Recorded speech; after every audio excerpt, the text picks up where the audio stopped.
Donc, on va commencer, peut-être les gens vont arriver tranquillement, mais je pense que tout le monde est déjà là.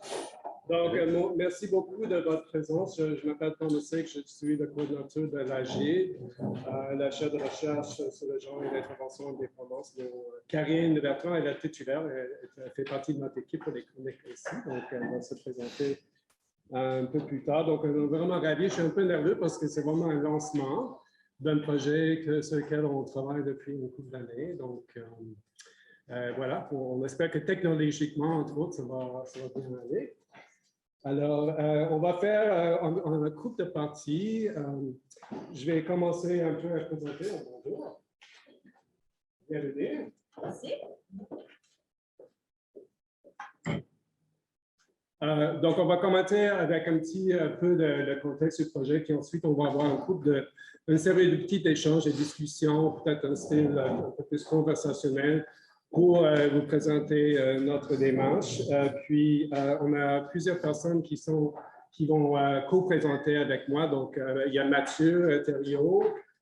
Puis chaque personne va se présenter un peu, un peu plus tard selon le déroulement. Donc, il y a Mathieu, il y a deux autres personnes qui font partie de notre équipe, Shane Knight et Laurence Fortin, qui sont ici avec nous. Puis, on a deux invités, Janine Fauzy et Bobby Larosé, qui vont faire partie d'une table ronde qui sont ici en avant après le visionnement de notre capsule. Donc, sans trop tarder, on voulait juste lire un texte de reconnaissance territoriale. Nous reconnaissons que nous sommes situés aujourd'hui sur le territoire non cédé des Mohawks, la nation Ga-Nyon-Ge-Aga, qui est la gardienne des terres et des eaux de ce territoire. Djodjiagé, le Grand Montréal, est historiquement connu comme un lieu de rassemblement pour de nombreuses Premières Nations et aujourd'hui une population autochtone diversifiée ainsi que d'autres peuples qui y résident. Nous reconnaissons également les nombreuses communautés des Premières Nations Métis et Inuits dont les traces ont marqué ces terres depuis des générations.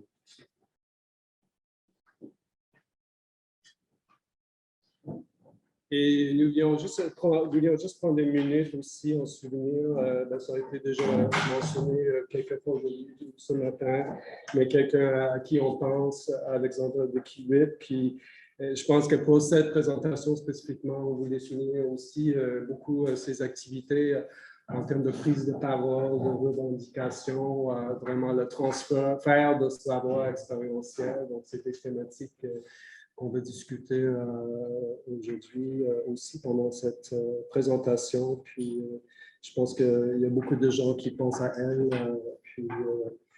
puis elle a vraiment marqué beaucoup notre communauté. Donc, en mémoire d'Alexandre. Donc, pour plan de présentation, comme j'ai dit, un contexte un petit peu au début, puis on va vous expliquer le choix de nom, les chroniques invisibles, qu'est-ce qu'on a fait exactement. Puis, je pense que le plat principal, c'est vraiment le visionnement. Donc, on a préparé un montage de quelques extraits de nos chroniques, un peu pour vous donner un peu de saveur de c'est quoi ce projet. Puis ensuite, on va avoir une table ronde et puis une discussion plus avec tout le monde dans la salle. Donc, juste vraiment le contexte de la GID, donc j'ai mentionné la chaire de recherche où moi je travaille, puis dirigé par Karine. Puis donc ce projet des chroniques des invisibles s'inscrit dans les travaux de la chaire. Puis vous voyez à l'écran notre grande équipe. Donc, on regroupe beaucoup de chercheurs associés, étudiants, aussi des partenaires à travers le Québec. Donc, puis la chaire de recherche, en tout cas, le but principal, c'est vraiment l'amélioration des services en dépendance. Et particulièrement avec la datation des services pour les femmes et les personnes de la diversité sexuelle et de genre. Donc, c'est des thématiques aussi que vous allez voir sont explorées dans ce projet des chroniques.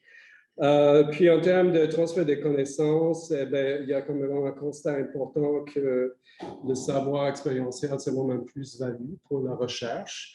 Donc, pour plusieurs raisons, on va pas en discuter en détail maintenant, mais c'est quelque chose qu'on peut explorer un peu plus tard dans la discussion aussi. Mais il y a différentes stratégies qui sont importantes pour notre projet de recherche. Puis, notamment, l'implication de personnes concernées, de personnes avec une expérience de vécu, puis un savoir expérientiel à travers toutes les étapes de nos projets de recherche. Puis ça, donc ça sert aussi à travailler pour que les voix des personnes puis leurs réalités sont écoutées, entendues, appliquées dans les projets de recherche. Mais de façon plus externe, vers d'autres publics aussi, on travaille beaucoup sur des outils, puis voilà, du matériel de transfert de connaissances. Donc là aussi, on travaille vraiment pour pleinement intégrer les gens de façon collaborative dans ces projets. Donc, les chroniques télévisives qu'on va vous présenter aujourd'hui en fait partie. C'est un exemple. Donc, sans trop tarder, je pense que j'aimerais passer la parole à Mathieu. Il faut créditer, entre autres, l'idée des chroniques à Mathieu. Donc, il va nous présenter un peu plus en détail comment on a conçu le projet, qu'est-ce qu'une chronique exactement, puis un peu en quoi consistent les chroniques télévisives. Mathieu, tu veux peut-être commencer par t'introduire. Merci beaucoup. Salut tout le monde. Mon nom, c'est Mathieu Thériault. Je travaille présentement avec l'AQP Sud, l'Association québécoise pour la promotion de la santé des personnes utilisatrices de drogue, on est surtout connu pour notre projet initial qui est le journal L'Injecteur. Peut-être que ça vous dit quelque chose. En septembre 2020, par le biais d'amis communs, d'une personne qui est ici, qui faisait son doctorat qui fait son doctorat à l'Université de Sherbrooke. J'ai été mis en contact avec l'AGID et Thomas, puis j'ai été engagé sur un contrat à temps partiel qui était, dont le titre de l'emploi était expert en transfert de connaissances. Ce que ça veut dire, en fait, moi, je le comprenais comme un genre de vulgarisateur scientifique, si on veut, parce qu'on va s'entendre pour dire que des fois, les thèses de doctorat et les études très avancées, c'est pas ce que tout le monde lit en prenant son bain, puis c'est pas toujours forcément ce qui est le plus digeste, même si c'est ultra pertinent. Donc, moi, j'ai été approché parce que j'aime beaucoup de journalisme, j'aime beaucoup écrire. Je collabore depuis longtemps avec le journal Itinéraire. J'ai publié des textes dans la presse, dans différents journaux communautaires de gauche, aussi, dont l'Injecteur notamment. Puis, donc, c'est ça, j'étais là un peu pour faire le pont entre les études qui sont produites par l'AGID, puis rendre ça donc plus accessible ou plus vulgarisé sans que ça soit, sans que ça perde son contexte. Bref, au début, on pensait travailler avec Thomas sur ce qu'on appelle en anglais des brief policy, des notes de politique ou des synthèses vulgarisées des recherches. Puis finalement, on a commencé à explorer ça, puis on n'aimait pas vraiment la tournure que ça prenait ou les outils qu'on a fait, qu'on avait commencé à faire. Puis c'est là moi, j'ai plus apporté l'idée de faire ça plus sous la forme de chronique. Bonjour, bienvenue. Donc, de chronique journalistique. Vous le savez un peu, les chroniques, il y en a même qui trouvent qu'il y a trop de chroniqueurs dans les médias. L'exemple sûrement le plus évident qui vient en tête, c'est genre Richard Martineau. Évidemment, que c'est comme l'histoire de l'heure, de la pendule cassée qui donne l'heure juste 2 fois par jour. C'est-à-dire que ce mec-là, il émet tellement d'opinions sur tellement de sujets que tu dis peut-être qu'une fois par année, tu vas arriver à être d'accord avec lui. Mais donc, la chronique, pour faire une distinction, mettons, avec d'autres types de journalistes, c'est ni un article de nouvelles, ni une entrevue, c'est pas du journaliste d'enquête, c'est pas de l'éditorial, c'est pas du témoignage. C'est en fait un espace un peu plus libre où tu n'as pas une espèce de pression d'objectivité des médias, c'est-à-dire que c'est de présenter toujours le pour et le contre. Si tu couvres un conflit ouvrier, de mettre parti patronal, parti syndical ou ce genre de trucs-là. Ça permet donc comme une plus grande liberté d'expression. Tu n'as pas donc le carcan de la pseudo-objectivité, parce que moi, je ne crois pas vraiment à l'objectivité complète des médias. Là. Tout le monde a des biais ou des préjugés, que ce soit d'âge, de classe, de genre, d'ethnie ou quoi que ce soit. Donc, on a tous des biais, puis c'est correct. C'est surtout aussi d'en être conscient. Donc, bref, les chroniques, c'est sûr que moi, j'essaie, en tout cas, le moins possible, que ce ne soit pas juste moi, je pense que, et voici mon opinion parce que c'est ça que je pense, puis qu'un matin, j'avais envie de parler de ça. Si on compare un peu, par exemple, les chroniqueurs du journal La Presse, sans faire forcément de journalistes, ils vont quand même, pour écrire des chroniques, faire des appels, des entrevues, quand même vérifier des sources, essayer d'avoir quand même un peu de jus et pas juste de l'opinion. Donc, au début, c'est ça, j'ai commencé à faire des chroniques plus écrites, là, plus typiques de ce qu'on peut lire dans le journal. Puis, à force de travailler là-dessus, il y a des gens qui se sont joints aussi à l'équipe, dont Shane qui va parler tantôt, qui était là, puis plus tard aussi Laurence. Fait que c'est là qu'on a commencé à faire des capsules vidéo, des chroniques, donc plus en images. À ce moment-là aussi, en 2020-2021, j'étais messager à Cactus. Les messagers, c'est les gens que vous voyez peut-être des fois au centre-ville qui passent dans les différents endroits où il y a des gens qui consomment ou des personnes qui vivent dans la rue pour distribuer du matériel stérile, là, que ce soit des seringues, des tubes ou des condoms et autres. Puis on ramasse aussi les seringues à la traîne, des choses comme ça.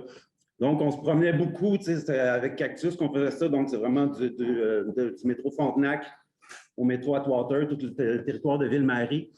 Fait qu'on patrouillait à ce moment-là l'ensemble du centre-ville, du Square Cabot jusqu'au métro Frontenac. Fait qu'on était amené à voir comme beaucoup de la réalité de la rue finalement, la réalité qui est un peu cachée, puis c'est de là aussi qui est arrivé l'idée de chronique de l'invisible. C'est par exemple où il y a l'autoroute 720 au centre-ville, dans la partie ouest. Si vous allez là, dans le coin du métro Atwater, en dessous de l'autoroute, il y avait, je ne sais pas si c'est encore là, ça fait longtemps que je parlais, mais il y avait comme des dizaines de tentes qui sont en dessous de l'autoroute, qui sont comme des campements finalement. Oups. Il n'y a personne sans abri. C'est toute une réalité du centre-ville où on est dans les ruelles, en dessous des buildings, les gratte-ciels du centre-ville, il y a souvent des squats ou des différents lieux où les gens se cachent des regards pour consommer, pour dormir, pour vivre finalement. C'est un peu tout cet aspect-là de la ville qui était qui est invisible à une grande partie de la population. Si tu ne mets pas les pieds là ou si tu ne te promènes pas à pied, justement, tu ne seras jamais en contact avec ça. Une des premières... on a fait des sorties exploratoires, moi puis Shane, où on s'est mis à filmer. On est allé au Square Cabot le 1er juillet, où il y a beaucoup de personnes inuites qui sont là au Square Cabot. On avait commencé des entrevues avec des gens un peu sur le fly de même qu'on rencontrait. Puis là, peu à peu, ça s'est comme précisé, puis on a appelé des gens comme Shane était très curieux de savoir à quoi ça ressemble un SIS, un centre d'injection supervisée, parce qu'on s'entend qu'à peu près 99% de la population ne mettra jamais les pieds là, puis c'est normal. Là, si tu n'es pas une personne qui consomme des drogues par injection, tu n'as pas vraiment rapport d'aller dans un SIS, mais n'empêche que les gens sont quand même curieux de savoir à quoi ça ressemble, c'est fait comment, l'aménagement des lieux, ça peut être intriguant. Fait qu'on avait demandé aux gens qui travaillaient là si c'était possible d'aller en dehors des heures d'ouverture, évidemment pour respecter la confidentialité des gens, d'aller filmer et d'aller expliquer comment ça marche, de quoi ça a l'air et tout ça. Fait qu'on a... on a fait des capsules comme ça, tranquillement. Puis moi, j'ai appris d'écrire des trucs, des textes écrits, c'est relativement facile sur un clavier, un ordinateur, etc. Mais commencer à faire du montage vidéo, moi, c'est quelque chose que je n'avais jamais fait. Puis j'ai trouvé vraiment le fun quand tu commences à comprendre un peu les logiciels de montage. Ça peut être vraiment intéressant, les différentes affaires qu'on peut faire. Évidemment, là, on s'entend qu'on n'a pas des budgets d'équipe de cinéma, puis on n'a jamais eu la prétention de rivaliser avec les documentaires de la BBC ou de ce genre de médias d'information. Donc, on n'était pas vraiment dans l'ordre du reportage ou du journaliste d'enquête filmé et compagnie. C'est sûr qu'il y avait un style un peu plus homemade ou rugueux. Là, on n'a pas de grand budget, puis on n'est pas non plus des professionnels cinéma, puis on reste humble aussi dans notre façon de d'aborder le travail qu'on fait, mais je pense que ça nous donne aussi une liberté de création, une liberté de style, de poser nos questions, de faire quelque chose qui nous ressemble finalement. Donc, puis c'est un peu le fil conducteur qu'on avait à travers ça, c'est le même en fait que celui dont Thomas a parlé en lien avec la mission de l'Agile, c'est-à-dire de comment améliorer les services en dépendance afin qu'ils soient plus inclusifs et mieux adaptés, notamment pour les femmes et les personnes de la diversité sexuelle. Fait que c'est un peu l'idée qu'on avait toujours en arrière de la tête en faisant des entrevues ou quand on rencontrait des personnes. Puis on reste aussi ouvert, même si on n'est pas, c'est en projet, là, donc on avait aussi l'idée de faire des capsules audio, là, du style podcast, de continuer aussi des chroniques écrites, de produire des photos, ou en fait à peu près tous les médiums de communication nous intéressaient. Fait que on peut aussi, s'il y avait des gens qui seraient intéressés éventuellement à faire des chroniques ou à collaborer avec l'équipe, ben, on peut offrir un soutien technique ou c'est pour justement que ce soit le montage, non, excusez, je perds mes mots. Non, mais en fait, c'est ça, le montage surtout, parce que c'est le gros. Oui, c'est ça, parce que c'est déjà avec un cellulaire, on peut faire des belles images, des entrevues qui sont quand même vraiment correctes, puis dont le fini va être vraiment quand même intéressant, mais après, c'est de raccourcir ça pour éviter toutes les hésitations, la gêne ou la nervosité qu'il peut y avoir des fois dans ce genre de projet-là. On en a fait, en fait, je vais vous laisser tantôt le découvrir. Là. On a travaillé, je pense, quasiment sur 10 projets d'entrevues différentes avec une variété d'acteurs. C'est vraiment quand même... moi, je regardais le montage qui va vous être présenté tantôt, puis je suis quand même vraiment fier des différents trucs qu'on a pu faire. En fait, c'est ça. Aussi, on a pensé, si on fait appel, par exemple, à des gens qu'on appelle des experts de vécu, des pères aidants ou des gens avec un savoir expérientiel. On garde en tête que c'est des gens qui vivent souvent dans des situations précaires ou de pauvreté.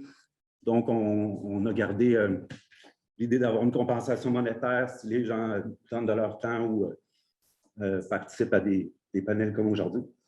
Donc, c'est ça. Merci. Super, merci.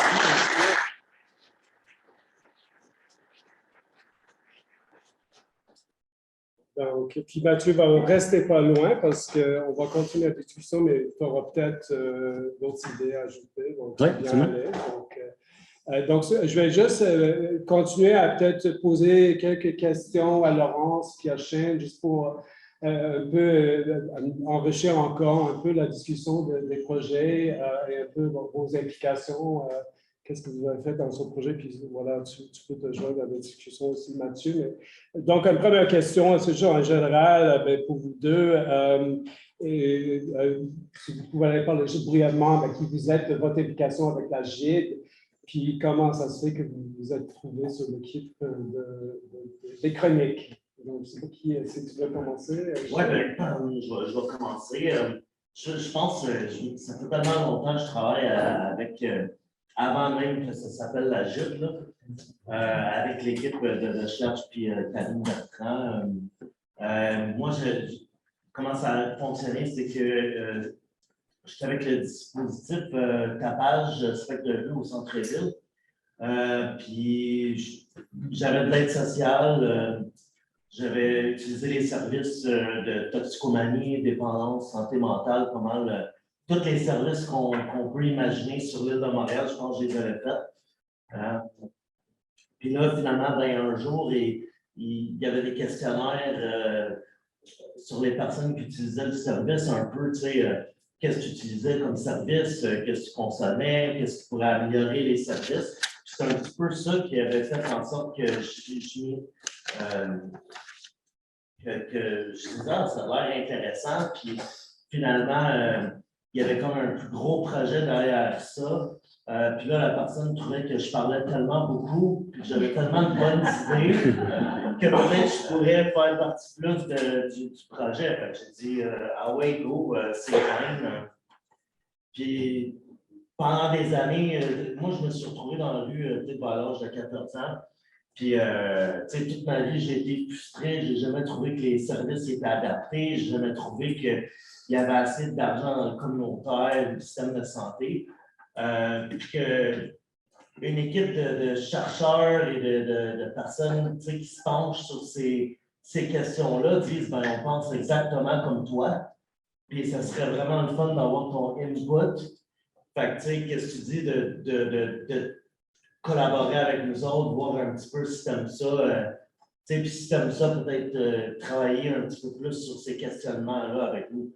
Puis c'est sûr que j'ai pris goût. Après quelques fois, je suis encore plus curieux. Je me disais, si des chercheurs comme ça pouvaient se pencher sur ces questions-là, ben comment loin qu'on peut aller pour répondre aux vraies questions, aux vrais besoins des personnes dans la rue. Parce que ce n'est pas tous les jours qu'on vient demander à une personne comme moi qui a utilisé les services et qui utilisait encore dans le temps. Ça fait peut-être 6 ans que je suis peut-être plus itinérant ou j'ai arrêté de consommer à un certain bout que j'ai reconsommé pendant une petite période, mais que des gens se penchent vraiment sur notre vécu puis qu'ils veulent vraiment trouver des outils de transfert de connaissances ou moyens de communiquer puis tisser des liens avec la communauté et des personnes qui utilisent. Moi, en tout cas, je trouve que c'est vraiment innovateur puis je veux vraiment qu'on continue dans cette direction-là. Fait que j'ai fait ça pour à peu près 4 ans, puis là, l'idée de travailler avec Mathieu est arrivée. On m'avait parlé que Mathieu écrivait des chroniques, puis j'ai lu certaines de ses chroniques, puis j'ai trouvé ça incroyable qu'une personne puisse mettre en mots ce que les personnes issues de ces problèmes-là puissent vivre, mais en mots. Puis c'était comme tu dis, c'était pas politique, c'était pas regarder les deux côtés de la médaille, qui est méchant, qui est bon, etc. C'était vraiment les vraies affaires. T'sais, les vrais besoins, les vraies personnes, les vrais trucs. Puis, ils m'ont demandé comment tu as trouvé ça. Je dis, ah, c'est super, mais je vais être honnête avec vous autres, je suis poche à écrire. Fait que, tu sais, y aurait-tu un autre moyen qu'on puisse peut-être travailler ensemble, moi puis Mathieu? Puis il a dit, ben, rencontre Mathieu, jaser, trouver des moyens à peut-être trouver d'autres choses qui seraient intéressantes, qui pourraient peut-être plus être bon dedans, dans le fond. Fait qu'ils nous ont vraiment permis une grosse palette de choix à expérimenter, découvrir. Puis je pense que mon médium à moi, c'était vraiment, j'adore prendre la photo, j'adore faire des vidéos. Puis honnêtement, vous allez voir là, les images tantôt, là, c'est tout pris à partir de ce téléphone-là avec le casing. Mais vous pouvez vraiment faire des choses incroyables aujourd'hui. Fait que c'est ça. Par la suite, ben, on a fait des tests terrain, essayer de voir si on était confortable avec ça. Puis effectivement, moi, je suis confortable de laisser Mathieu écrire. Puis moi, juste d'être en arrière de la caméra, de prendre des images, puis je dirais que je pense que c'est un des projets, ils ont tous été intéressants, mais je trouve que ça-là, c'est vraiment intéressant parce qu'on peut mettre des visages, des voix, des œuvres d'art, des fake names, là, dans le fond, mais faire en sorte que toutes les personnes puissent collaborer dans le transfert de connaissances, même s'ils ne veulent pas qu'on sache c'est qui, pas de photo, pas de nom, ils peuvent collaborer. Juste leur voix, ils peuvent collaborer. S'ils veulent être en avant de la caméra, ils peuvent. S'ils veulent le faire de n'importe quelle manière, puis c'est ça. Après ça, pas à la fin, pas plus, pas moins, mais j'ai rencontré Laurence, qui était vraiment, je dirais, un ajout incroyable à tout ce processus-là. Oui, c'est vrai. Est-ce que tu veux, oui, parler? On va pas discuter. Non, mais ça, je dis que.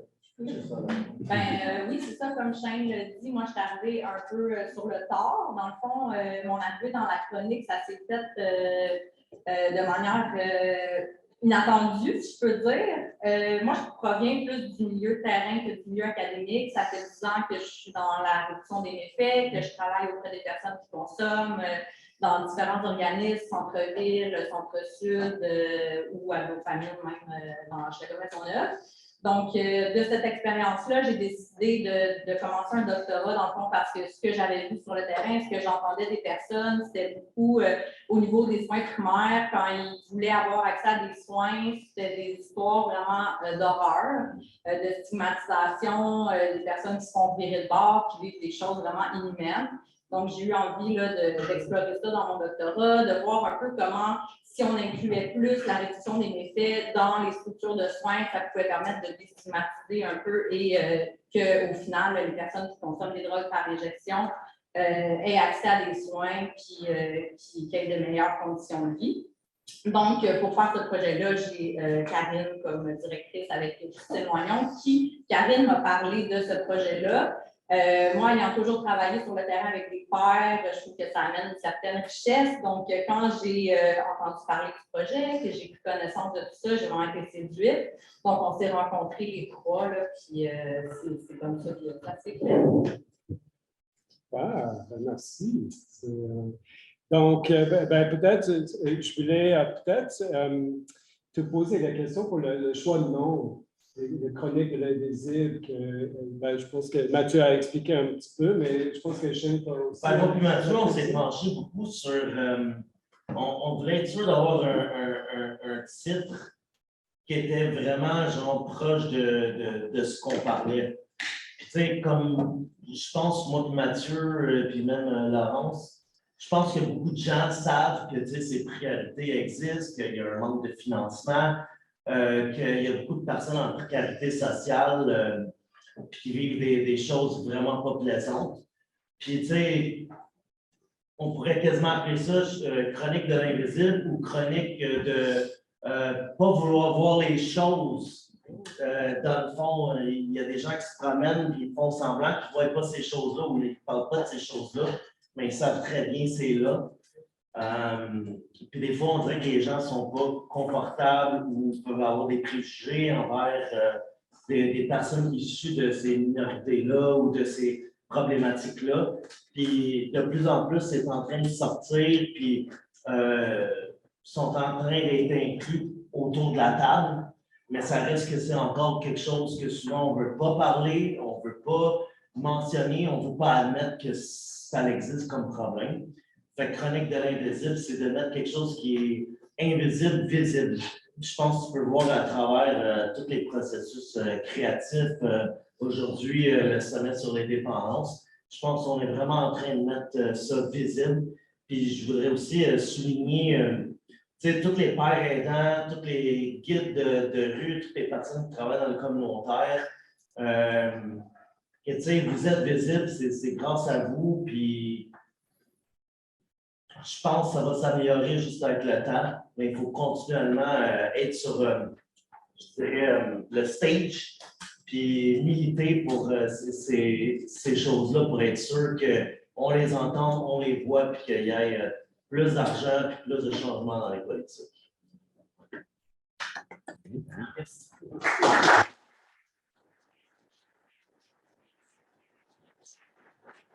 Je pense que, je ne sais pas si vous avez d'autres choses. On voulait juste un peu partager le processus. Donc, vous avez déjà mentionné un petit peu, je pense que vous avez mentionné des défis. Il y avait des défis je pense notamment le montage vidéo. Pour toi, c'était un petit peu un coup de cœur en même temps. C'est ça que tu disais?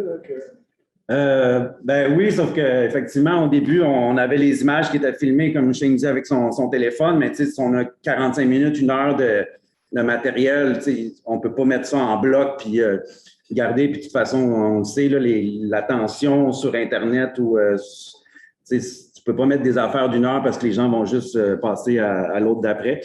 Fait que on a téléchargé un logiciel de montage, puis les deux, moi et Shane, on regardait ça au début, puis ça a comme l'air d'un dashboard d'avion. Il y a tellement de pitons, de fonctionnalités. Là, on était comme, what the fuck? En tout cas, fait que moi, j'ai demandé à quelqu'un qui était au GIAP à l'époque, qui en faisait. un peu de m'introduire parce que c'est ça, tu as juste tellement de fonctionnalités, tu regardes ça, puis je passerai jamais au travers, mais là, finalement, à force de travailler, moi, tu sais, comme la petite bulle qui est là, wow, là, le style BD, moi, j'en mettais partout, je trouve ça super le fun, puis ça pop, puis à un moment donné, la première vidéo que j'ai faite, je trippais tellement avec les différents effets visuels ou les effets spéciaux, entre guillemets, que tu peux faire, que ça donnait quasiment mal au cœur, là, tu sais, il y en avait comme, c'était too much, là, tu sais, puis, fait que là, à un moment donné, il faut apprendre aussi un peu à doser ça, là, mais ça reste. Moi, j'avais fait un peu plus de la mise en page, de genre soit de flyers, d'affiches ou de journaux, puis ça reste du 2 dimensions, puis tu sais, j'aimais déjà ça, faire ça, beaucoup de l'infographie, mais là, quand tu arrives dans le montage, oui, c'est un grand défi, mais quand tu commences à démêler ça, pour moi, c'est comme jouer de la musique, ou tu sais, il y a vraiment un aspect créatif qui est super le fun. Donc, c'est ça. Je pense que dans ton cas, parce que vous allez voir, on a des exemples qui sont plus des entrevues un peu plus classiques avec des personnes qui partagent des idées. Puis, il y a aussi quelques éléments dans les chroniques qui sont un peu plus style documentaire, avec un commentaire d'opinion, donc qui sont assez intéressants, dont Mathieu a aussi réalisé dans le cadre du projet, je pense à ton capsule Gentilérance. On va vous montrer un petit extrait, puis ça va être lancé en cours dans la prochaine teaser. Merci. Voilà. Donc, je pense que moi, est-ce que vous aviez d'autres choses à ajouter par rapport au processus qu'on pourrait peut-être aller faire le visionnement. Tiens, est-ce que oui? Il y a d'autres choses qui viennent à faire, on attend un peu plus tard. Je pense qu'on a hâte de vous montrer les résultats de notre travail. Donc,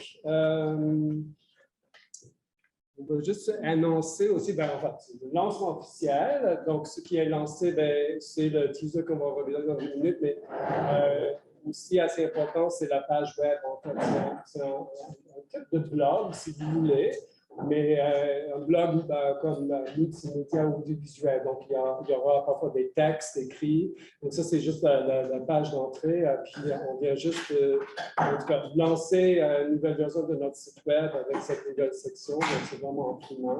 Vous avez l'adresse là. Puis, comme on a mentionné, on fait une banque de matériel. On a je pense, une dizaine de capsules d'items qui sont déjà à peu près prêts à diffuser. Puis un autre 9-10 qui sont en production, c'est des idées un peu en développement. Donc, on est assez content parce qu'on a déjà un volume de matériel à diffuser, puis ça va être diffusé probablement peut-être aux 2 semaines ou mensuellement. On n'a pas encore décidé la fréquence, mais l'idée, c'est que sur une base de livret, on va pouvoir arriver avec une nouvelle chronique sur une autre thématique. Donc, voilà pour ça. Donc, sans trop tarder, on va peut-être avancer vers. Donc, pardon, des remerciements qui sont importants. Je les ai mis ici parce qu'on va finir avec la PowerPoint après le visionnement. Mais il y a Yannick Gingras qui nous a aidé beaucoup au niveau de montage vidéo. Je mets les prénoms de certaines des personnes qui vont dans le capsule que vous allez voir. Puis, si vous voulez plus d'informations, n'hésitez pas à peut-être aussi mentionner que Alexandra qui est là, c'est Q8. Oui, c'est ça. Ouais. Donc, il a accepté de faire une entrevue avec nous. Je pense que c'était cet été, n'est-ce pas? En tout cas. Oui, c'est ça. Ouais. On souhaite éventuellement qu'on va pouvoir produire une chronique avec cette entrevue aussi. Donc, peut-être, je trouve que c'est ça, si je ferme les lumières.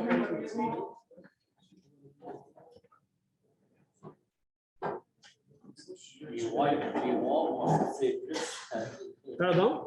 Le wall va sortir plus. Ah, OK, c'est ça. Le wow, en espérant que ça fonctionne, puis je veux juste être sûr que le son fonctionne, que vous ne soyez pas blasté non plus.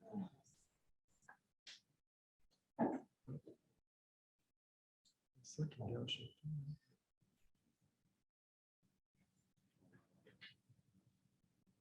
Il n'y a pas de son. Le son, il est inconscient d'abord.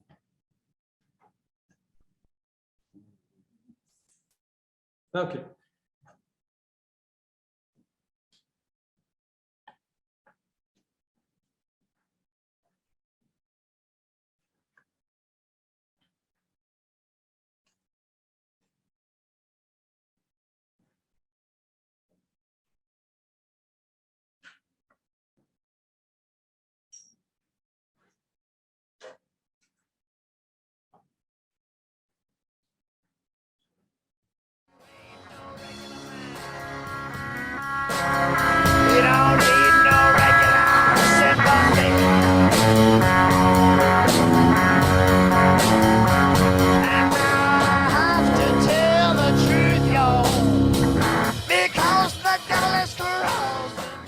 La loi n'est pas faite pour les pauvres. La justice n'est pas pour les pauvres, là, pour les précaires. Il n'y a aucune justice pour les précaires. C'est pas dans un monde égal là, pour tout le monde. C'est pas vrai que les droits et libertés sont respectés de ce côté-là. Là. Dans n'importe quel système, genre, le changement doit se faire de l'intérieur. Fait que je pense que ça devrait commencer derrière les murs. Comme je t'ai expliqué tantôt, ça devrait être des centres adaptés aux individus, puis avec des services qui les aident à se relever dans la société et non de les faire caler dans la société en leur tapant un coup de fouette. C'est vraiment un modèle d'engenre, un modèle religieux qu'on a encore la mentalité que quand quelqu'un commet un crime, il faut les punir. Quand quelqu'un commet un crime, la majorité du temps, c'est une forme d'appel à l'aide à la société. Genre, la personne, elle va pas bien, clairement. Des fois, tu as juste besoin, genre, un peu d'amour, puis d'encouragement, de reconnaissance, puis des formations, les aider à retrouver le milieu du travail. Oui, il y a des programmes comme ça en prison, mais c'est tellement, genre, oppressé que les gens ne peuvent pas en profiter vraiment, là.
Il y a tellement d'histoires de violence systémique, puis là, tu sais, je dis violence systémique, là, c'est une personne trans, un cas qui s'est passé là, OK? Cette personne-là s'en va passer un scan. Puis cette personne-là, son nom est changé légalement. Cette personne-là a une carrure un peu masculine, une mâchoire un peu masculine, mais... Et la personne, infirmière, je ne sais pas si c'est un infirmier ou une infirmière, ou peu importe, cette personne infirmière-là, refusait de l'appeler madame et l'appelait monsieur devant tout le monde. Elle est en robe. Elle te montre son papier qui est changé. Mais parce que quelque part dans le dossier, c'était marqué son dead name. Fait que lui, c'est comme non, c'est ça. C'est comme ça que je t'appelle. Puis ben, les gens n'ont pas l'énergie pour porter plainte. Fait que ces situations-là se répètent. Fait que là, les gens, ils vont développer des problèmes de santé, puis ils ont peur d'aller consulter. Parce qu'ils ont peur de vivre des mauvais traitements. Puis ces histoires-là, ça circule dans les médias sociaux. Fait que là, tout le monde se sent menacé en allant dans ces endroits-là.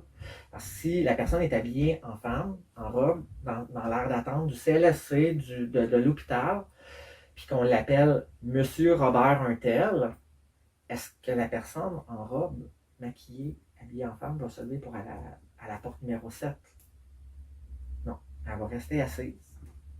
Elle va attendre un peu, puis demander, elle va juste s'en aller.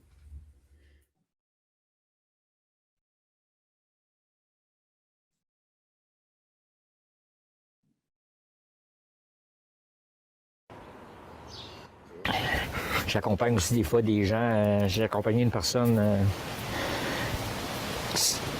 en soins de santé, tu sais, puis c'était une question. La personne, il fallait vraiment qu'elle soit hospitalisée là, parce qu'elle pourrait mourir, tu sais. Puis la façon qu'on est reçu, si j'aurais pas montré ma carte pour l'organisme que je travaille, on serait fait arriver de bord. Elle serait fait arriver de bord tout de suite.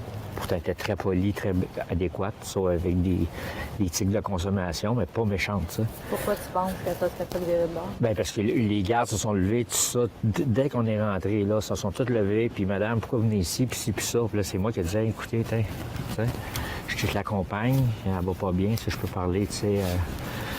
Elle va pas bien, mais elle n'est pas dangereuse, je suis avec elle.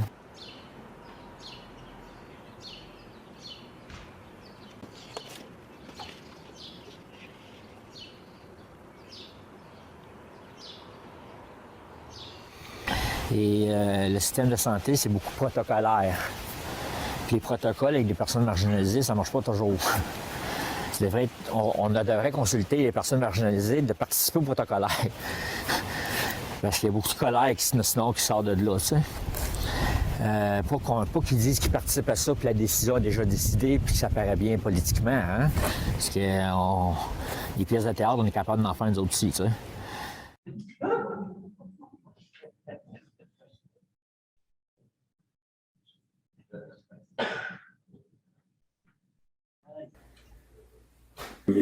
Mes collègues soignants, infirmières, puis tout ça, tu sais, la société, ils me disent tu t'occupes de ça, ce monde-là, toi?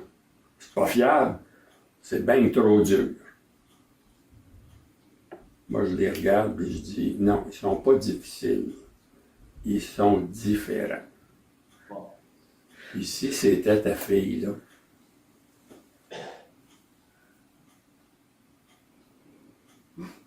alors, tu vois, je t'ai donné le préjugé, le rejet. Je peux appeler ça, mettre des grands mots là-dessus, mais tu t'occupes de ça, toi? C'est bien trop dur, c'est pas fiable. Ils viennent pas à leur rendez-vous, pardon, ils viennent pas à leur rendez-vous, mais je peux te dire 80% ils viennent à leur rendez-vous ici. Il y en a 10% qui appellent pour dire je ne peux pas y aller parce qu'il neige. Puis il y a 10% même si on apprend la journée d'après qu'ils se sont cassés une jambe, qu'ils sont morts, bien le jour, ils n'étaient pas là. Ils sont très fiables. Puis quand les gens apportent des choses, je les mets là-dedans. Plutôt que ça tombe en bas. Moi, j'ai la combinaison. Donc, je fais la combinaison. Je peux ouvrir la porte, puis avoir accès aux résidus des produits qui sont là, puis on travaille ici avec ça. La première chose qu'on fait, c'est les languettes, comme tu as vu en haut, à tout le monde. Parce qu'il est important de donner un renseignement là, pas dans 15 jours.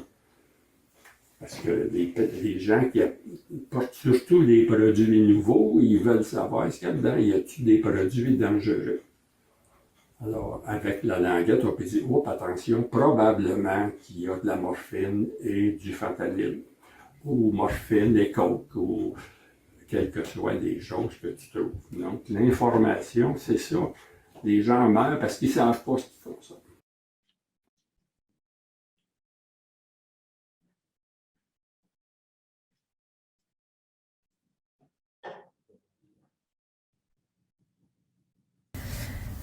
OK. Fait que là, pour commencer le processus, on va juste jaser un petit peu des limites de ce qu'on pourrait utiliser comme moyen pour tester les drogues qu'on a amenées ici.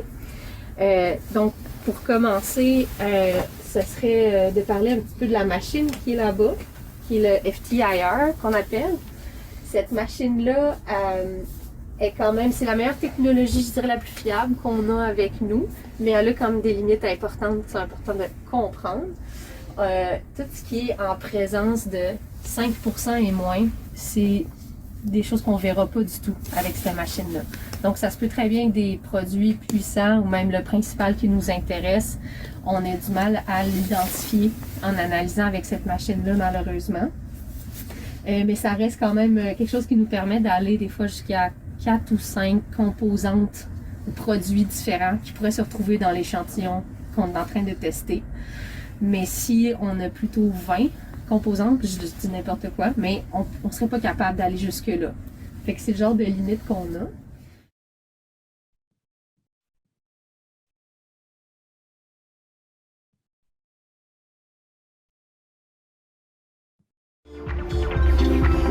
Ici, on a encore un autre bel exemple de gentrification sociale. Si vous remarquez ce coin de rue-là, il est quand même célèbre, notamment le Da Giovanni qui est là depuis des dizaines d'années.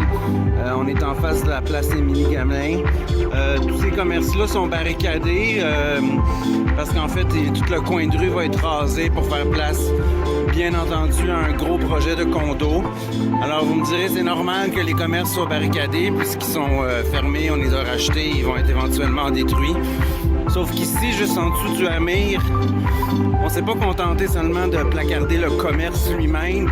On a mis des gros placards devant l'entrée parce qu'il y avait une espèce de galerie ou de place ou encore une fois, les itinérants pouvaient s'en servir pour dormir à l'abri, ce qu'on appelle dans le langage commun un squat. Alors, il y a des gens qui ont été là pendant plusieurs mois cet hiver et un peu avant. Là aussi, on pouvait au moins les laisser dormir tranquilles, faire leur petite affaire. Mais non, évidemment, la réponse de la Ville de Montréal, c'est du placardage, du clôturage, des grilles et ce genre de méthode pour chasser toujours plus loin les gens qu'on ne veut pas voir dans le paysage. Alors, on dit souvent qu'une image vaut 1000 mots. Ici, on a la statue de Madame Émilie Tavernier-Gamelin qui a donné son nom à la place Émilie-Gamelin qui est juste en arrière. C'est une dame, une religieuse qui avait fondé l'accueil de Providence afin d'aider les familles nécessiteuses qui tendaient la main aux plus pauvres pour leur donner nourriture, réconfort, un peu de chaleur humaine. Alors, on a érigé cette statue ici au métro Berry dans l'Édicule en l'an 2000. Et comme vous le voyez, ben, Mme Gamelin, elle ne tendra plus jamais la main à personne.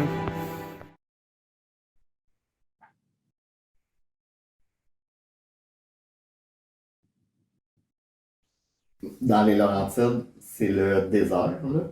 Souvent, le 8 à 1, là, il nous réfère à nous. On est un organisme communautaire. On n'est même pas subventionné pour ce volet-là. Je veux dire, c'est pas. Fait que, c'est comme. Tout est un peu absurde. Dans les dernières années, les besoins ont explosé parce que, la non-binarité puis tout le spectre, parce que là, tu as plein de déclinaisons. Fait que ça touche à plein de monde qui sont à quelque part dans le spectre. Ça, là, les jeunes d'aujourd'hui s'associent beaucoup à ça. Font, hey, moi, je me sens pas exactement. Fait que t'as une demande qui explose, puis t'as une société qui est comme, OK, je suis pas encore rendu là. Donc, il n'y a pas de service, mais les jeunes, eux, sont prêts, tu sais. Fait que c'est comme si ce qui était une pointe de table de 2% de population, il y a 30 ans, là, ça va être rendu comme 20%. Mais la société n'a pas adapté ses services parce que ça va plus vite, la demande va plus vite que les services, puis des spécialistes, il n'y en a pas tant que ça.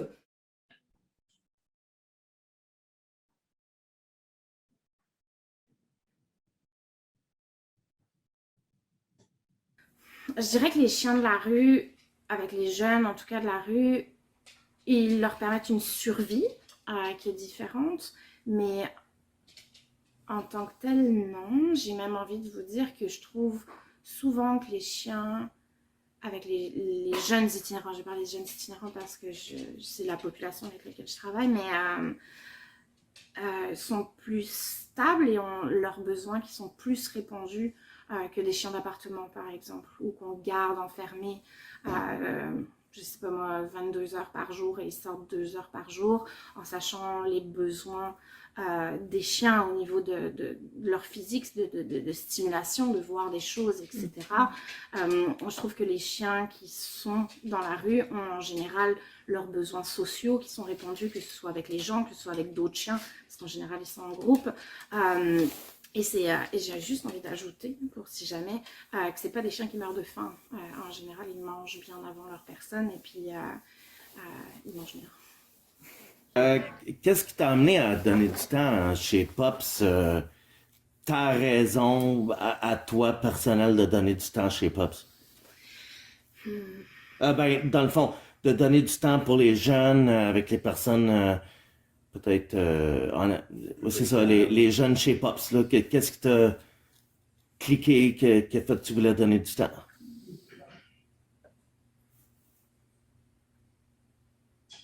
Je les aime. Well, I woke up this morning to find, oh yes, the devil was crossing me. He ain't no regular man. He don't need no regular sympathy. Oh yes, the devil was crossing me. He ain't no regular man. He don't need no regular sympathy.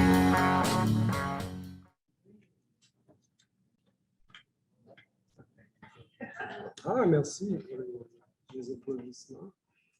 Donc, ben, je pense que voilà, je passe la parole à Karine qui va animer la deuxième partie avec un peu vos réactions et les échanges autour de ce projet. Puis on anime d'abord. Ben, en fait, ah oui, ben, avec le tabac. Avec- Excuse-moi, là, c'est vrai. c'est sur l'émotion, mais peut-être un petit mot pour dire, ben, à nouveau, merci à vous pour la première partie, Mathieu, Thomas, Shane et puis Laurence, vraiment très touchée par le montage que vous avez préparé, puis l'ensemble du matériel. Je pense que c'est extrêmement important, en tout cas, les messages que vous apportez.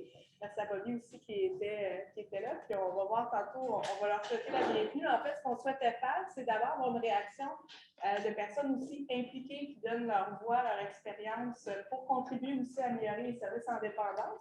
Puis ensuite, on va ouvrir à la fois sur la chronique, puis avec nos panélistes. On a 2 panélistes, mais on a fait ça informel, on le sent mieux comme ça. Alors, moi, je m'assois ici. Puis, on a avec nous, plus pour réagir dans un premier temps, on a Bobby que vous avez vu ici, puis Janine qui vont se présenter, qui amorce d'ailleurs une collaboration avec nous à la chaire également. Donc, je m'assois. Est-ce que vous voyez? Oui, c'est bon. Peut-être un petit mot pour vous présenter avant que je vous demande vos réactions face à la chronique. Peut-être, Janine, si tu veux dire 2 mots pour te présenter. En fait, j'ai plusieurs chapeaux, mais celui qui est aujourd'hui, je suis une ex-toxicomane, une ex-opiomane, itinérante de toute ma vie, c'est ce que j'ai connu. Je suis impliquée dans beaucoup d'endroits depuis 4 ans et demi, 5 ans. Je fais partie de 2 chaires, en réalité, une au bureau du BRS et maintenant collaboration avec la JE. Je fais aussi partie d'une itinérance sur le non-recours. Le non-recours à l'aide pendant la période hivernale dans la ville de Montréal avec la chercheure Caroline Leblanc. Et je suis aussi sur le comité de valorisation des pairs, donc en 4 ans.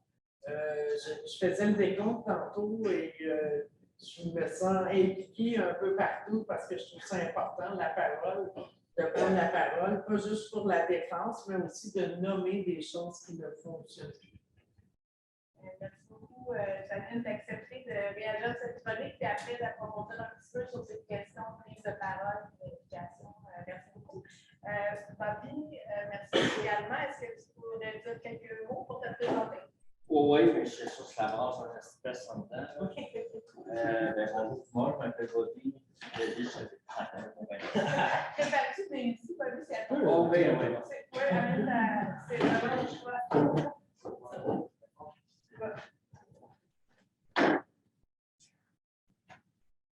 tout le monde, je m'appelle Bobby.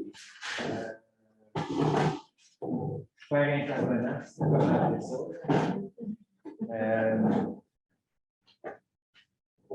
C'est ça. Il y a beaucoup de monde.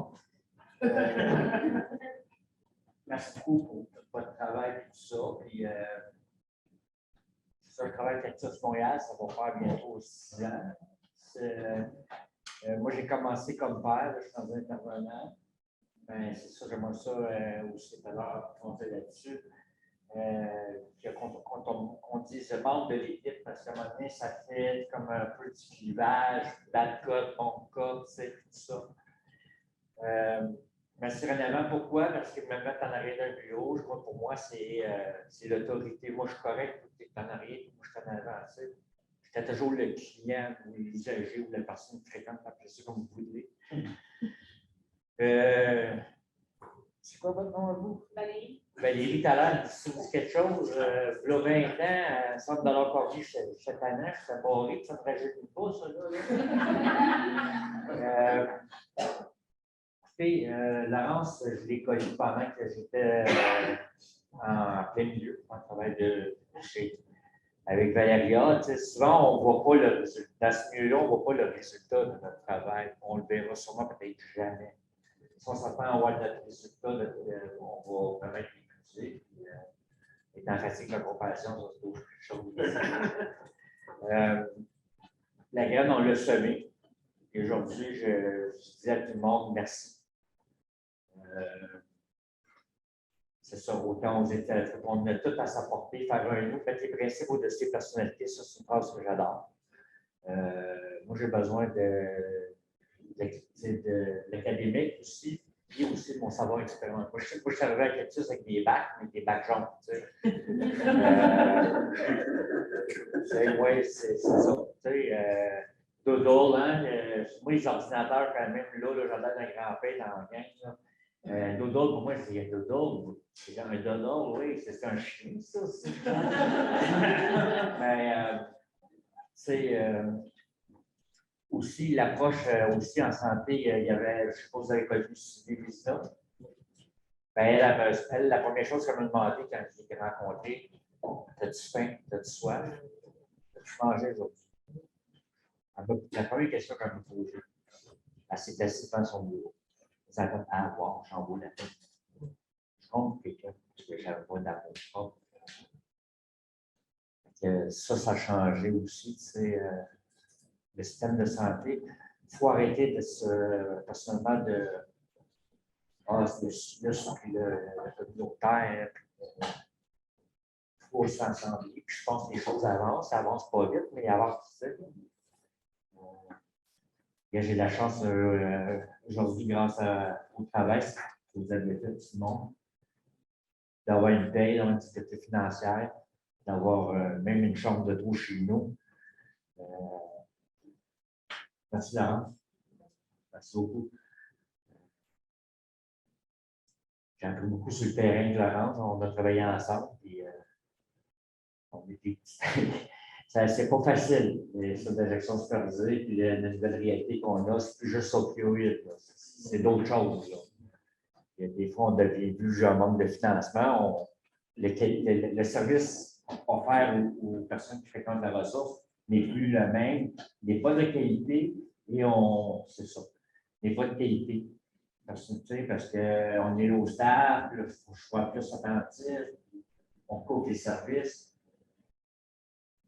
Faire attention à nous autres aussi, faire entendre toute la gang parce qu'ils sont importants, les personnes qui fréquentent la ressource, mais si nous, on n'est pas en forme, qui se fait le chemin souvent, on ne fait pas là trop. C'est ça. Merci beaucoup. Et oui, et la Chambre des pères aidants ici. Si vous avez la Chambre, les voir sur Facebook, Cactus Montréal, si vous avez envie d'assister, vous êtes d'accord, ça n'engage rien. On peut aller la présenter dans vos ressources. Parce que chez Flavor, moi j'ai commencé à 14 piastres à Cactus Montréal. À 14 piastres, c'est ça. C'est bizarre, dans un site d'injection supervisée à 14 piastres, mais là, il y a des gens qui se sont battus, il y a eu le syndicat qui est rentré, puis ça a augmenté à 17 j'ai beaucoup parti de ce débat-là. On va faire une chronique. Oui. Merci. Ça donne l'espoir. Merci aussi. On est venu le nous, c'est plus fort. Tu sais, il fallait on avait une journée de commémoration de la vie. Je n'ai jamais vu autant de monde mourir de ma vie que ça. Aussi proche des morts que c'était inévitable. On ne se fait pas entendre, on dirait. On ne se fait pas entendre par la meilleure. On ne se fait pas entendre personne nulle part. Il faut agir. Il faut militer plus qu'on fait là. Je sais qu'on est fatigué, donc notre travail, mais je me parle en même temps. Je vous souhaite la journée que vous avez besoin. Puis, c'est ça. Merci, Bobby. Merci. Je pense que tu places super bien le sujet qui est la prise de parole. Mais comme tu peux rester dessus, tu peux être à l'aise parce qu'on va le voir.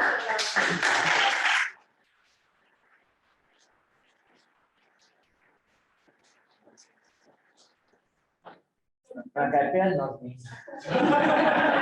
Vous voyez, peut-être, justement, cette idée, puis on va continuer peut-être sur les enjeux de la prise de parole. J'ai répété la ville ici qui jouait hocher la tête et c'est quoi ce qu'elle apportait. On va réfléchir sur la prise de parole, mais peut-être justement cette façon, peut-être avoir vos réactions sur ce format de chronique invisible, de prise de parole, peut-être vos réactions à ce projet-là, des choses que vous trouvez importantes, et peut-être aussi des éléments critiques, comment vous devrez voir l'avenir, si on va s'améliorer, mais un peu avoir vos réactions, vos opinions par rapport à ce projet-là, comment vous y réagissez. Oui, en tout cas, vas-y, dans le sens que tu veux le dire. Après la vidéo, j'étais vraiment dans l'émotion parce que j'ai eu des points, j'ai vu des gens que je connaissais. Ça brasse encore, là. J'adore ce format-là. Je trouve que c'est percutant. Je trouve que ça touche vraiment droit au but. De quoi on parle, c'est direct, là, il n'y a pas de détour. Moi, je trouve que ça, c'est la meilleure façon parce que l'audio aussi fonctionne très bien. Les petits podcasts, des 4, 5, 10 minutes, ça fonctionne super bien. Parce que nécessairement, les gens dans la rue ne sont pas tous lettrés. Il y a des gens qui ne savent pas bien lire ou écrire. Donc, c'est des formats qui sont plus simples aussi parce que quand on est dans le milieu, quand on est en mode survie, tout ce qu'on pense, c'est manger, se loger, dormir et la consommation. Fait que faut que les gens, quand ils nous emmènent des projets, il faut que ce soit des projets comme ça, qui sont audio-visuels et quelque chose de simple et dans un format très court, parce qu'on n'a pas le temps, on n'a pas l'énergie pour ça, en fait. On a tout juste l'énergie juste pour se chercher les choses essentielles. Donc, on commencera pas à faire des projets de 3 mois, c'est impossible. Maintenant que je ne consomme plus, ça fait un petit moment, je me suis découvert revendicatrice parce que nécessairement, je travaille avec Caroline, qui l'est aussi, mais je ne me connaissais pas en fait quand j'ai arrêté de consommer. Je ne me connaissais pas du tout, juste pour vous dire. À l'âge de 48 ans, je me suis même questionnée sur mon identité sexuelle. Puis je peux vous dire que c'était quelque chose de très pénible. Quand il y a des gens qui consomment toute leur vie, comme moi je l'ai fait, on ne se connaît pas quand on arrête. Moi, j'ai arrêté pas à cause des organismes. Et j'ai rencontré aujourd'hui, j'étais super fière, des intervenantes qui m'ont aidé, vraiment, là, des intervenantes de corps, qui étaient fières de moi aujourd'hui de voir le chemin que j'avais parcouru. La graine, ils l'ont vu, non, ils l'ont vu grandir. J'ai juste perdu le film, mais c'est ça, mon investissement, je me suis découvert revendicatrice parce que quand tu es dans la rue, tu veux dénoncer des choses, mais tu n'as pas l'énergie. Tu n'as juste pas l'énergie. Donc, on se fait passer souvent pour une gang de chialeux parce qu'on n'arrête pas de dire « ouais, ça ne va pas, ça ne va pas », mais on n'a pas le pouvoir réellement. Et quand on fait des capsules comme ça, je trouve que le pouvoir, on se l'approprie. Il est temps que les gens comme moi, comme vous, comme les ex-consommateurs ou consommateurs, il est temps qu'on fasse, je vais en dire notre job, mais qu'on fasse notre bout de chemin. C'est important. C'est important qu'on soit accueillis par des gens qui veulent monter des projets, qui veulent avoir des résultats avec ça. Mais ces personnes-là, moi, je suis consciente que c'est des personnes qui sont de cœur. Parce que j'ai fait partie des recherches quand je m'injectais, puis des chercheurs, j'étais un objet. Ils ne me donnaient pas plus que 20$ parce que plus que ça, ben là, j'allais sûrement aller m'acheter de la coke ou de la morphine. Mais souvent, j'en avais besoin pour brosse à dents, pour paire de slips, pour des bas. Produits menstruels et compagnie. Donc, les gens n'étaient pas conscients aussi que quand ils nous donnaient des cartes cadeaux, mettons du Pharmaprix quand tu as faim, c'est pas tant winner. Fait que, il est temps que les gens de notre communauté prennent la parole et prennent leur place et qu'il y ait des gens de cœur qui nous donnent la possibilité de le faire. Et c'est de l'investissement, je regarde Caroline, c'est beaucoup d'investissement personnel de nos chercheurs et de leur équipe. On en est conscient. Mais en même temps, on grandit avec vous, on développe des aptitudes, des compétences qui fait que maintenant, je suis rendue avec l'Agile, je suis rendue impliquée sur le comité valorisation des pairs, qui est très valorisant, qui est enrichissant pour nous. On fait des tâches ensemble. Oui, oui, c'est ça. On se découvre beaucoup de capacités. Fait que c'est ça. Merci beaucoup, Daniel.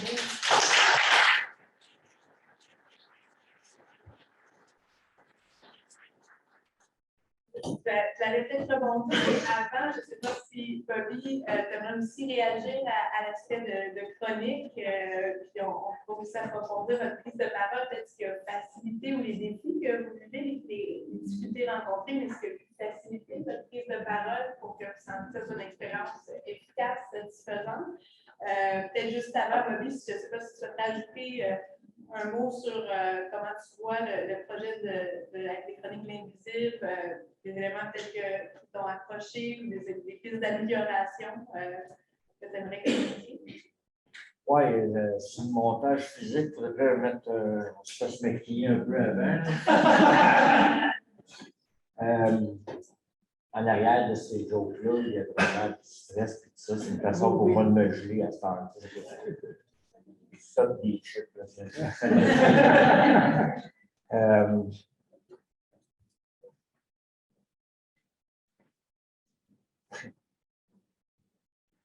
faut pas que ça tombe sensationnaliste, là, tu sais, comme t'es déjà comme ça ou quelque chose vraiment, tu sais, du cru, tu sais, aussi. C'est beaucoup aussi la peur ou la peur, c'est beaucoup que, mettons, si on roule la sieste, vous pouvez venir nous voir avant 2 heures qu'on roule, là, tu sais, appelez-moi, Bobby, je vous laisse ça. Ben, tout ça, pour que je vous fasse visiter les lieux, qu'on fasse la police, j'ai confiance à leur dire vraiment, là. Même la police, qui au début, on avait des c'était pas facile. Mais des policiers qui venaient chercher les doses de naloxone de leur cachette parce qu'ils n'avaient pas le droit dans leurs ordres. Parce qu'ils disaient, moi, je n'ai pas envie que quelqu'un crève parce que je n'ai pas le droit de donner du nasal. OK? C'était juste de montrer le lieu physique aussi, tout ça. Tu sais, bon, pas bon. Tu sais, des fois, je tombe là-dedans aussi. Tu sais, les podcasts, tout ça, justement, c'est bizarre. Il y a des personnes qui fréquentent la ressource qui veulent faire quelque chose autre que de dire, on fait on ramasse une canette, puis on donne de l'argent, on fait toutes sortes d'affaires. C'est pas nous qui va demander, on va donner ça, mettons, à Saint-Justine pour montrer qu'on est capable, on n'est pas juste d'un bord, tu sais. Il y a beaucoup, ce que j'entends de Janine et toi, c'est la prise de parole. C'est aussi beaucoup important de changer le regard de la société aussi de façon générale, mais aussi des gens qui offrent des services. C'est vraiment une stigmatisation dont on a parlé, mais au petit, ça prend sens pour la réduire. C'est par des projets comme ça, c'est un des éléments. Je vais aussi dire, je vais le casser, je vais le dire. Le communautaire, on est en train de devenir une institution. C'est le même que j'ai l'impression, à cause des voisins. On est rendu, des fois, je me sens comme un garde du corps à la job. Je me demanderais de sortir parce qu'on a juste ce ridicule. Parce que la réalité, c'est dodo, benzo, McDo, Dilo, là. Mais c'est pas évident. Là. Puis je ne veux pas vous laisser la personne dehors non plus parce qu'il y en a une qui s'est fait jouer des culottes, mais une autre qui s'est fait voler. Mais à un moment donné, il faut que je fasse. Il y a moins de monde qui viennent, puis il y a plus de surdoses. Fait que ça n'a pas de sens. Puis même le narcan ne marche même plus vraiment avec la nouvelle réalité à cause de tous les analogues de Manzo. Même du sucre du sucre. Mais quelqu'un qui est diabétique, tu sais, non, mais ils mettent du sucre là-dedans, on trouve du sucre, la personne tombe malade, là, c'est diabétique, elle trouve du sucre, elle ne sait pas. Avec du sucre, c'est malade, Merci, Romain, pour la recherche que tu as faite. Ça dit haut. Qu'est-ce que c'est ça? Puis, je suis allé dans moi, je vais oser te le dire, que le communautaire devenait institution parce que, tu sais, le cactus, on s'en vient à prendre on a besoin de tout le monde. On a besoin de tout. Tu sais, du monde qui dit des pères, puis là, des intervenants, ben, le gars, il a fait de la prison, il comprend plus que l'autre, mais l'autre, la prison intérieure, sa vie était anxieuse, ou ça ne se mesure pas d'assistance. Toi, tu es dans la rue, tu me comprends, les autres ne comprennent pas, ils ont juste des études. Il faut qu'on sait ça aussi. Il faut aussi avoir des personnes, peu importe le savoir, peu importe le domaine, peu importe la problématique, partout. Ben, le pragmatisme, il humanise tout simplement, c'est le mot à la fin. Simple et clos. Ce désir-là de changer les choses, je pense aussi qu'en discutant ensemble, ça vous aide beaucoup de contribuer à changer les choses, d'améliorer les services de différentes façons. J'avais envie de vous dire, est-ce qu'il y aurait un exemple ou une expérience que vous avez vécue de participation ou prise de parole où vous avez senti un exemple concret, quelque chose qui est un exemple pour mettre en valeur ce que vous avez observé ou même avec les parties prenantes pour mettre en une illustration de la valeur d'utiliser, mobiliser le savoir. Moi, c'est avec Caroline. Je me suis Caroline. C'est bien chercheur. On a fait, je me souviens de la toute première présentation qu'on a faite ensemble. C'était pendant la pandémie, je crois, je me souviens. Et tous les gens étaient, toutes les caméras étaient allumées. Ça, c'est rare que je vois ça. Toutes les caméras, il y en a tout le temps une dizaine. Toutes les caméras étaient allumées. Et on voyait le non-dit dans ce qu'on disait, ce qu'on était en train de nommer, ce que Caroline a vécu, les entrevues, les réponses qu'elle a eues, tout ce qu'on nommait dans le PowerPoint, on voyait la répercussion dans les gens. La discussion après, elle était riche. Parce qu'on emmenait un côté, c'est-à-dire le non-recours aux organismes pendant l'hiver.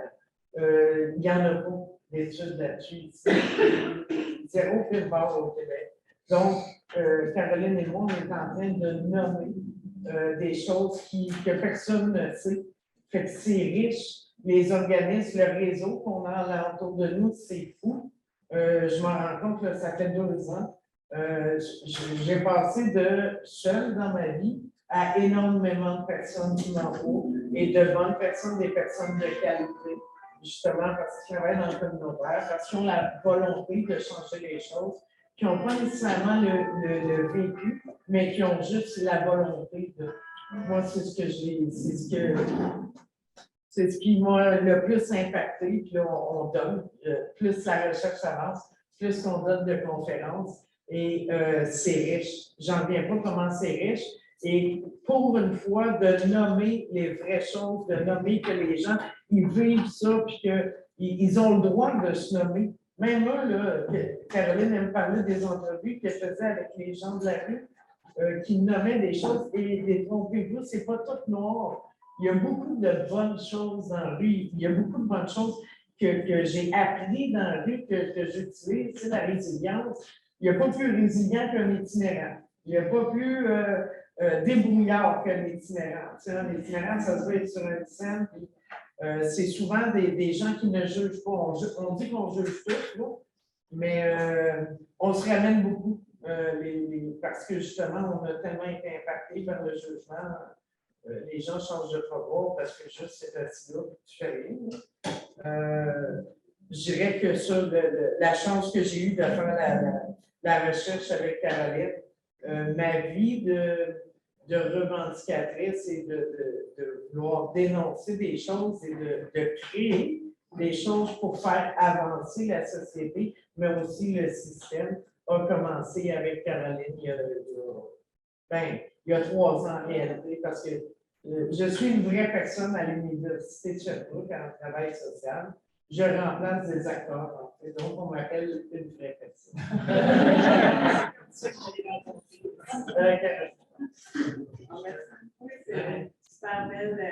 Super belle expérience que tu nous partages. Peut-être avant, est-ce qu'on a encore un peu de temps? Oui, il nous reste 15 minutes. OK, Ouais. 15 minutes incluant l'échange de l'échange, messages. oui, c'est ça. Je me demandais.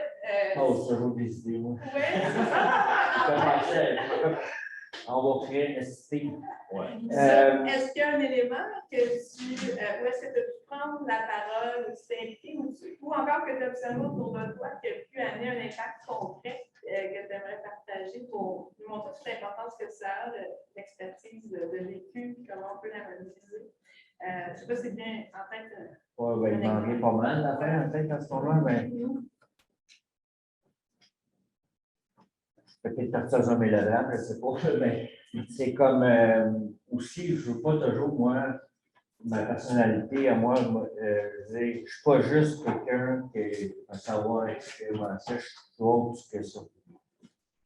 Vous pouvez dire, moi aussi, je suis capable d'y aller, parce que moi aussi, je suis capable de chercher des défis. Je ne suis pas juste un ancien, appelle ça comme tu veux, utilisateur de drogue, n'importe quoi. Puis, je ne serai jamais un ancien, parce que moi, je l'ai toujours. Qu'est-ce qui est bon, moi, j'en veux toujours plus. Hein?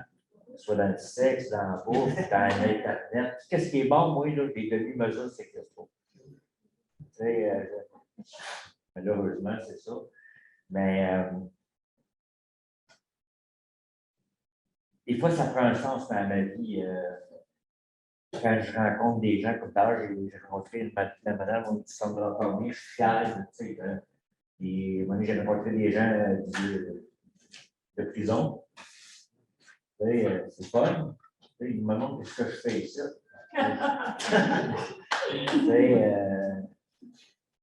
Les gens avant, ils disaient tout le temps, tu fais donc mes pieds, quand ils me voient, c'est avec les restaurants, tu fais donc vous aussi, je le sais. Ça m'a appris.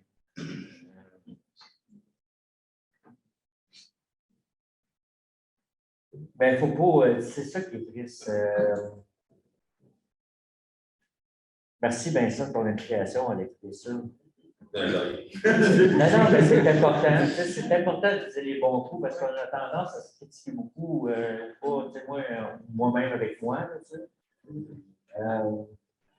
J'avais dans ce cas cette idée que vous avez plein de forces. Oui, l'expérience de vécu, mais aussi d'autres forces différentes. Ça me demandait ce que j'aime nommer, moi, c'était la photographie, peut-être moins, et donc certaines qu'on a envie de développer comme le montage, mais de travailler aussi avec l'ensemble de vos forces. Oui, mais si je peux faire du pouce sur ce qu'il dit, moi, il y a plusieurs années de ça, je pensais remplir un questionnaire, j'aidais la société au complet.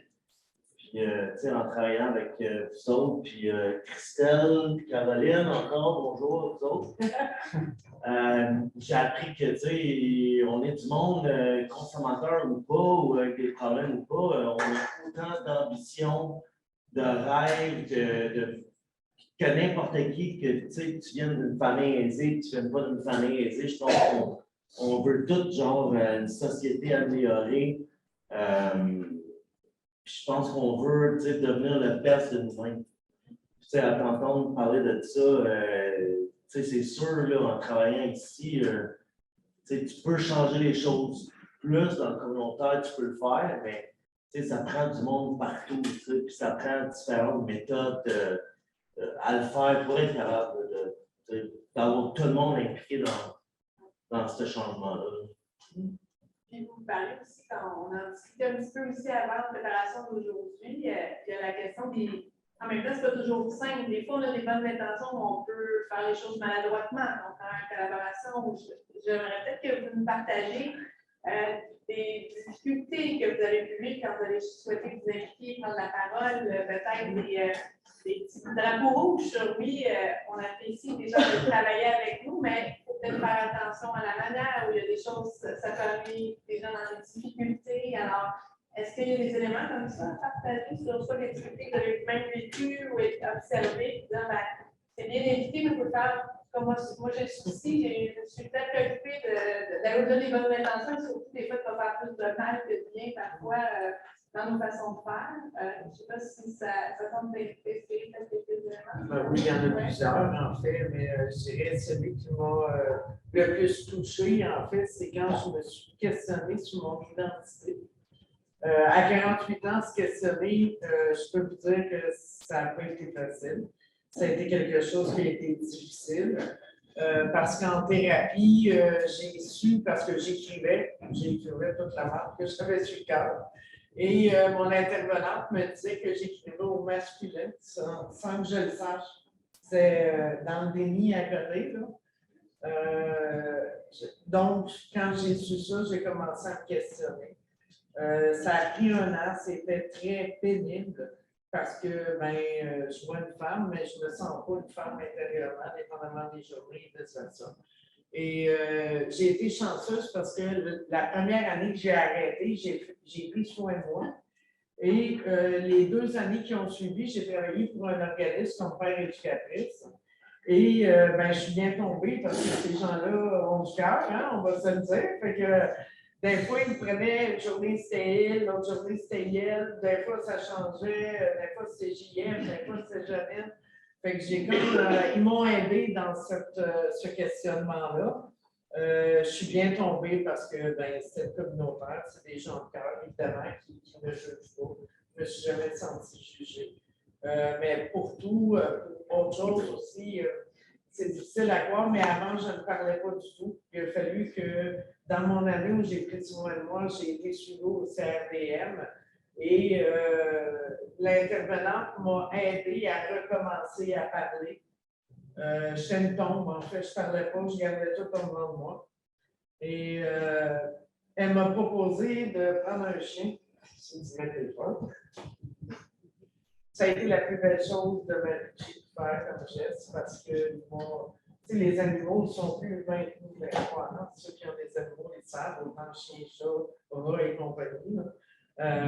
Ils ont du cœur. Ils m'ont appris à me sortir de mon confort qui était rester chez moi, voir personne. Je fais confiance à personne, je ne peux voir personne. Donc, ce chien-là m'a aidé à me sortir de. Puis, j'ai été bien entourée, honnêtement. J'ai passé du communautaire où est-ce que j'ai commencé comme une vraie personne à l'Université de Sherbrooke, où j'ai rencontré Caroline qui était chargée de cours, qui, elle, a vu un potentiel en moi, donc elle m'a demandé de faire partie de la recherche. Et après, ça a tombé. Je suis devenue animatrice, facilitatrice pour des patients partenaires au bureau du BRS, toujours à l'Université de Sherbrooke. Donc, j'ai été bien entourée. Là. Moi, j'ai été chouchoutée, je dirais. J'ai été privilégiée, c'est le mot que je cherchais. Dans tous mes accompagnements, je n'ai pas senti de jugement, et quand j'en sentais, c'était par des gens extérieurs qui n'étaient pas dans le réseau que je me suis choisi. Peut-être avant d'ouvrir la conversation avec les gens, je veux m'assurer que Bobby, est-ce que ce soit sur les difficultés qui ont été vécues dans la prise de parole ou encore même autre élément qu'on n'a pas abordé jusqu'à maintenant que tu pourrais important d'expliquer? Ben, moi, je suis personnel à moi, c'est que c'est encore difficile. Moi, je sors de centre d'accueil, je trouve, premier appartement. La première chose qui a marché avec moi, c'est une travailleuse de rue. Moi, travailleuse de rue, je pense que c'est une travailleuse du sexe. Pour moi, je pensais que c'était ça. J'ai rencontré une femme qui s'appelle Valéria, qui travaillait à moi, j'étais dans le bout du plateau parce que j'étais riche. On dormait, on appelait ça l'hôtel des 4 ans. Oui, c'était pas un hôtel, on dormait en dessous d'une place. Là, puis, je lavais les jours, je portais des manchons à 30 degrés pour que ça me voie. J'étais comme tanné d'être tanné. À un moment donné, j'ai appliqué, j'étais sous, j'ai appliqué à Cactus, j'ai marqué, j'ai été à la maison du père, j'étais en prison, tu sais.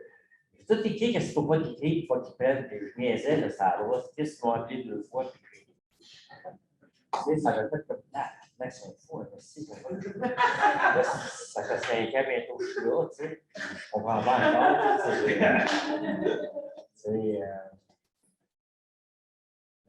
c'est important, parce que là, à un moment donné, les personnes qui t'aidaient, qui étaient ton intervenant, ou qui étaient dans le réseau, mais moi, j'ai plus de réseau parce que c'est rendu des collègues, c'est rendu, j'ai plus de travail de rue, j'ai Mme Bissina qui est décédée aussi, mon médecin de famille, j'ai plus rien autour de moi. Moi, c'est mon impression. Je me retrouve comme mes collègues, je parle de mes problèmes, mes collègues, ben là, on va mettre mon temps sur les usagers.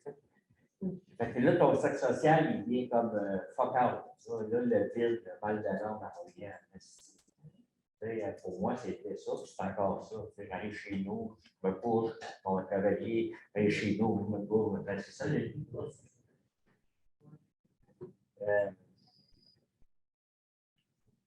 c'est important d'accueillir les personnes comme père dans les organismes, d'avoir un encadrement. Souvent, on n'a pas de porte d'autobus, on n'a rien à manger plus tard, on ne sait pas comment faire un budget. Le GIAP, il accueille vraiment, ils sont vraiment beaucoup,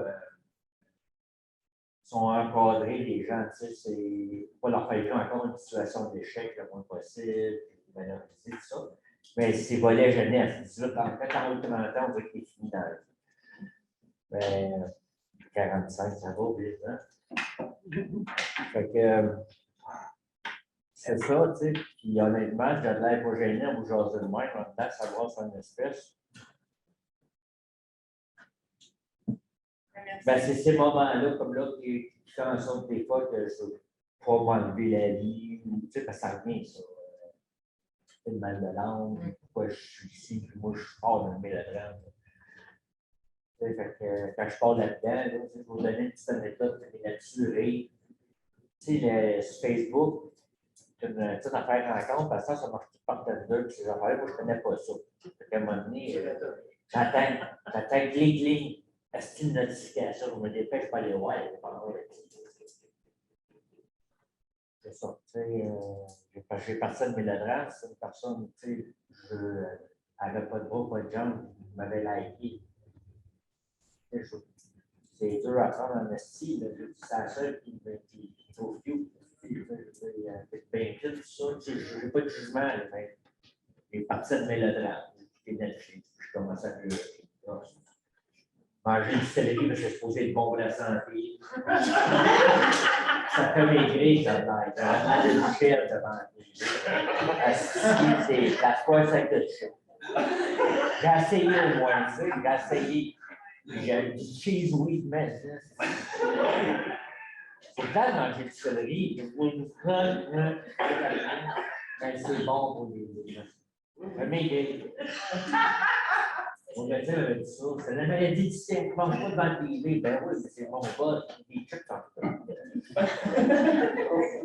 J'entends l'invitation qu'on a du céleri dans nos travail. Et aussi qu'on pense. C'est content de voir le petit tout à l'heure, il n'y a pas de sucre. Mais merci. C'est bon, hein? Ouais. Tu mets le mot sur des choses à la fois que ça fait du bien de s'impliquer, mais que ça peut aussi, des fois, ça transforme les liens. C'est des choses qu'on a documentées aussi, de penser à le fait que parfois quelqu'un d'aidant, mais devient un collègue, mais d'avoir un espace et d'être soutenu dans cette implication-là qui fait du bien et qui est prenante aussi, hein, comme on dit. Moi, sans prison, j'avais lu un livre de chemin personnel et social. Ça disait toutes les personnes qui ont eu une vie de chien, au moins ils meurent dans la dignité ou en personne. Moi, ça m'a marqué ça. Ça m'a marqué. Ça fait quand même 32 personnes qu'on a perdu en 2 ans qu'on va essayer de fragmenter la ressource. 32. C'est pas rien, là. C'est la pandémie, 32. On roule à tous les soirs, puis à un moment donné, on apprend ça. Ça me fait chier. Ça me fait de la peine. Avant, on apprenait ça assez direct. C'était comme à travers les réseaux sociaux ou dans une cahier de communication de même. D'ailleurs, l'excellent modèle en parle dans cette vidéo, on a mis un capteur de rêve. Quand il y a un petit oiseau, un capteur de rêve, ça avertit l'équipe qu'il y a quelqu'un qui est décédé. Puis on a un livre en arrière, un local avec toutes leurs photos. Puis ça dit à la personne, même qu'il soit prêt pour voir qu'il est décédé pour les employés. Justement, c'est pas rien avec les personnes qui ont 21, 22 ans, 23, tu sais. C'est jeune. C'est un cœur, non, mais tu sais, Pierre, il meurt et c'est un centre de fixe. Puis, qu'est-ce qui est beau là-dedans, malgré qu'il prenait bien de la tina, de cristal, il y avait un petit cœur de pouce. Son cœur, il était content avec quelqu'un. Il vit à travers quelqu'un. C'est beau, ça. Moi, j'aime ça, cette histoire-là. C'est beau, là. Peut-être parce que je vois que le temps nous fait un petit peu la guerre. Finalement, on avait dit ça, mais là, on en a 1 minute. Oui. Comment Comment? On est à la fin. On est à la fin. Je souhaitais dire un mot. Oui, en fait, je veux juste terminer là-dessus.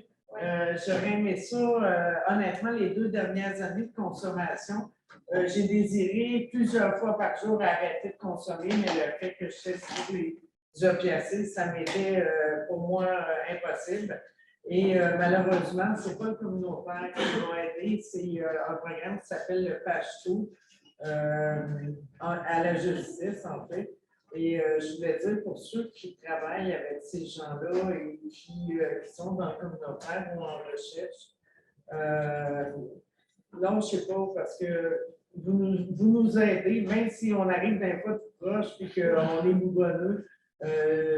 Merci de nous prendre comme on est. Vraiment, là, c'est mon dernier coup de cœur. Merci.